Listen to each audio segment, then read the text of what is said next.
এদেশে স্বাধীনতার পর যে গণভোটটি হয়েছিল সম্ভবত 1978 সালে, সেই গণভোট কিন্তু বিএনপি বা বিএনপির প্রতিষ্ঠাতা রাষ্ট্রপতি জিয়াউর রহমানই প্রচলন করেছিলেন এবং ওনার আমলেই হয়েছিল।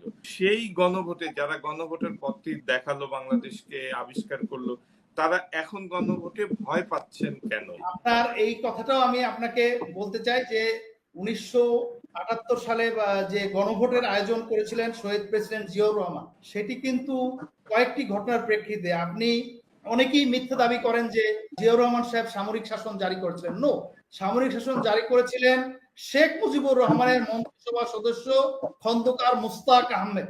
উনি সামরিক শাসন জারি করেছিলেন এবং সামরিক শাসন জারি করার পরে যখন আপনার এই 1975 সালের 7ই নভেম্বরের সিপাহী জনতার বিপ্লবের মাধ্যমে উনি ক্ষমতা গ্রহণ করেন, সেই ক্ষমতা গ্রহণের পরে আপনার যে এই যে পূর্ববর্তী সরকারের যে একটি বিধান একদলীয় শাসন ব্যবস্থা বাকশাল, সেই বাকশালকে বাতিল করে একটা গণতান্ত্রিক ব্যবস্থায় ফিরিয়ে আনার জন্য একটা হানা ভোটের আয়োজন করেছিলেন।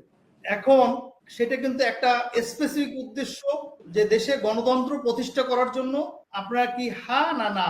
কারণ আপনার সাংবিধানিক ভাবে কিন্তু বাকশাল প্রতিষ্ঠা করা হয়েছিল, একেবারে সোজা সাপটা ইস্যু। কিন্তু আজকে যে গণভোটের কথা বলা হয়েছে, দুইটা ভাগে আপনাকে বিভক্ত করতে হবে। একটা হচ্ছে যে কি নিয়ে গণভোট হবে এবং ভোটটা কখন হবে।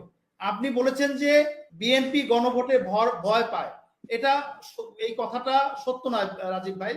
মোটেও বিএনপি গণভোটে আমি বলিনি, এটি অন্য কয়েকটি রাজনৈতিক দলের অভিযোগ, এটা আমার অভিযোগ। বিএনপি মোটেও গণভোটে ভয় পায় না। বিএনপি বলেছে যে গণভোটটা জাতীয় নির্বাচনের সঙ্গে একসঙ্গে হতে হবে এই কারণে যে এই গণভোটের নামে আপনার এই নির্বাচনকে আরো প্রলম্বিত করার একটি সম্ভাবনা রয়েছে এবং এটা একটা অত্যন্ত ব্যয় সাপেক্ষ একটি ভোট। যেহেতু একটা জাতীয় নির্বাচন আমরা করছি, তার সঙ্গে গণভোটটি হতে পারে, কারণ আমাদের ওই অভিজ্ঞতা রয়েছে। আমরা উপজেলা নির্বাচনের সময় একজন উপজেলা চেয়ারম্যান, একজন ভাইস চেয়ারম্যান এবং একজন মহিলা ভাইস চেয়ারম্যানকে ভোট দিয়ে নির্বাচিত করার বিধান রয়েছে এবং ইউনিয়ন পরিষদে আমরা একটা চেয়ারম্যানের ভোট, একজন মেম্বারের ভোট, একজন মহিলা মেম্বারের ভোট প্রদান করার বিধান রয়েছে। তো সুতরাং 3টি ভোট দেওয়ার বিধান আমাদের স্থানীয় সরকার পরিষদে অভিজ্ঞতা থেকে রয়েছে। 2টা ভোট হওয়াতে কোনো অসুবিধা নেই। যেটা বড় অসুবিধা হচ্ছে যে আপনার এখানে এত বেশি ধারা, 47টা ধারা, আপনার এখানে বেশিরভাগ লোক আপনার এই ধারাগুলোর সম্পর্কে বুঝতে সক্ষম না, তাদের এই ব্যাপারে কোনো জ্ঞান নাই বেশিরভাগ লোকের। তাহলে আপনার এইরকম একটা নির্বাচন 47টা ধারা হানা ভোট, এটা কিন্তু একটা প্রহসন। এবং আরো একটা জিনিস আপনার যেখানে বড় চ্যালেঞ্জ দেখা দিয়েছে, আপনার যে বিষয়ে ঐক্যমত্য হলো এবং নোট অফ ডিসেন্ট দিয়ে আপনার পলিটিক্যাল পার্টিস গুলো সিগনেচার করলেন, বিএনপির মতো একটা বড় রাজনৈতিক দল প্রেস কনফারেন্স করে একেবারে প্রমাণ করে দিয়েছেন যে আপনার যে মেমোরেন্ডাম অফ আন্ডারস্ট্যান্ডিং এ তারা স্বাক্ষর করেছে আর যে ঐক্যমত্য কমিশন পরবর্তীতে যে রিপোর্ট প্রকাশ করেছেন, সেটার সঙ্গে একটা বড় ধরনের গরমিল রয়েছে। তাহলে আপনার এটা তো আপনার একটা আননেসেসারি কমপ্লিকেশন তৈরি করে নির্বাচনকে প্রলম্বিত করার একটা রাস্তা। এই গণভোট এবং 1978 সালে শহীদ প্রেসিডেন্ট জিয়াউর রহমানের প্রবর্তিত গণভোট, দুটো কিন্তু একটা। আপনি কিন্তু গণভোটের মাধ্যমে আওয়ামী লীগকে রাজনীতি করার সুযোগ দিয়েছিলেন।